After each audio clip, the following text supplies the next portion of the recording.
Greetings and salutations, YouTube land. Prevo hiding back here. The latest unboxing video. This time I have for you my latest pickups from Highspots.com, including some pieces from signings they've had recently, my Boxamania prize, and an auction win that is an item I have wanted for quite a while. Are you ready? Let's get ready for the unboxing.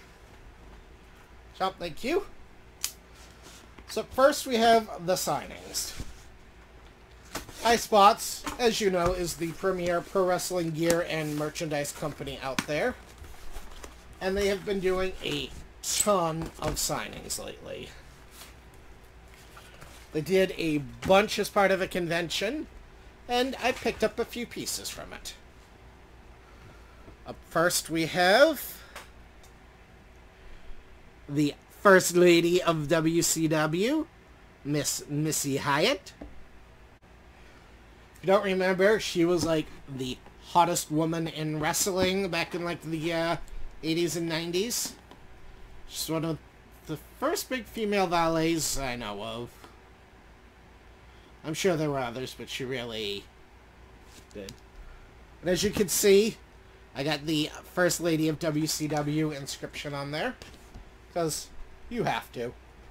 She fought hard for that title.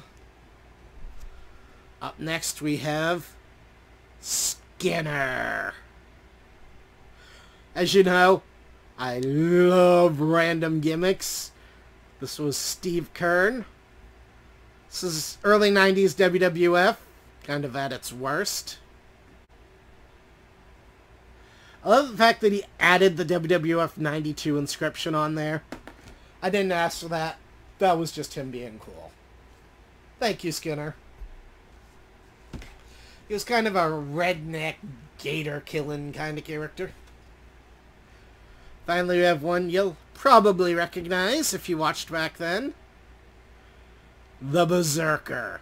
Huss, huss. He was a barbarian-style character. He won by throwing his opponents over the top rope and getting a count-out. I remember he was in the 92 Rumble for the title, and my friends and I had him as one of the odds-on favorites to win, because he wouldn't have to worry about actually pinning anybody.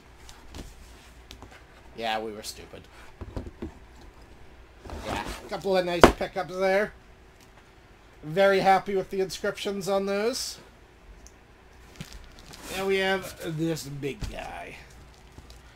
Honestly, I'm surprised this is this big. I think it's just really well packed.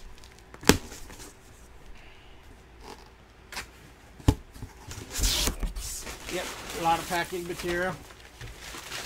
Ah. They separated things.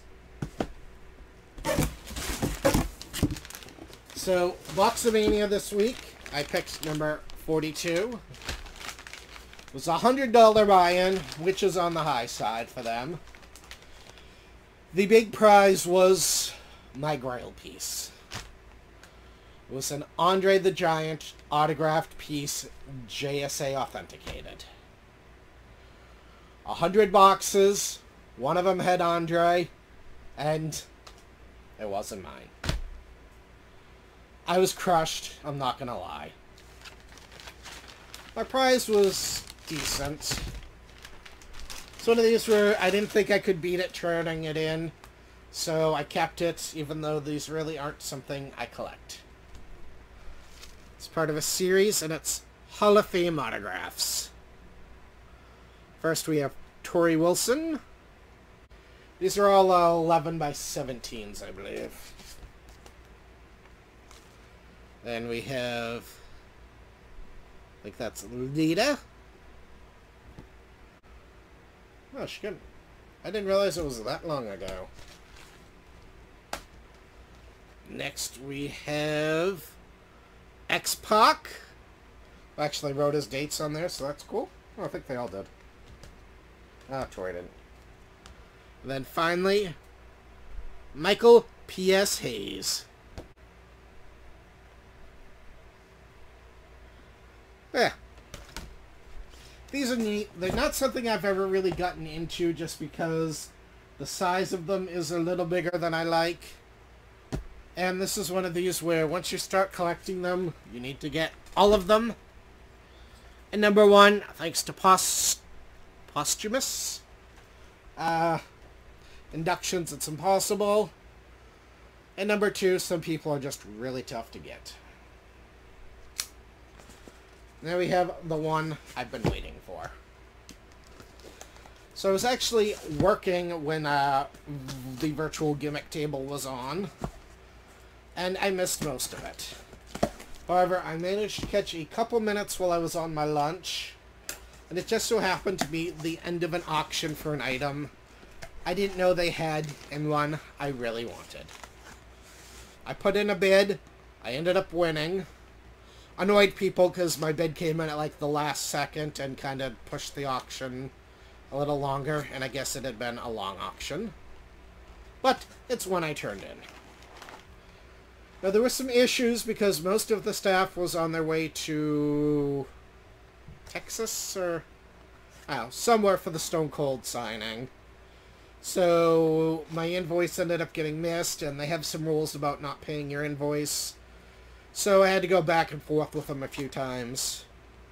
Kind of felt like I was driving them nuts, but I finally got it. I got it paid, so it was all good. Are you ready to see it? I know I am. JSA certified. It is an Alexa Bliss autographed Funko Pop. This is her newer kind of sloppy signature. The pop looks to be in really good shape. That's a plus. Yeah. The pop itself is pretty pricey. A lot of these WWE ones have been shooting up lately. I don't know if it's the popularity of getting them signed or what, but this pop by itself, last I checked, was like $50-60. I ended up paying $140, which I thought was fair. You don't see a lot of these on the market, so... And it was something I wanted, and I didn't know if I'd ever get a chance again. So I went for it. So there we go. A few Hall of Famers. A few characters I love. And a piece that has been a borderline grail of mine for some time. Alright, if you enjoyed this, shoot me that thumbs up. Anything to say? Any comments? Please shoot them down below. You know, I love hearing from you guys. Ding that bell to be notified whenever my videos go live. Hit that subscribe button over here so you don't miss any videos. It's always be excellent to each other. Party on, dudes. And I hope that you can find at least one moment of bliss.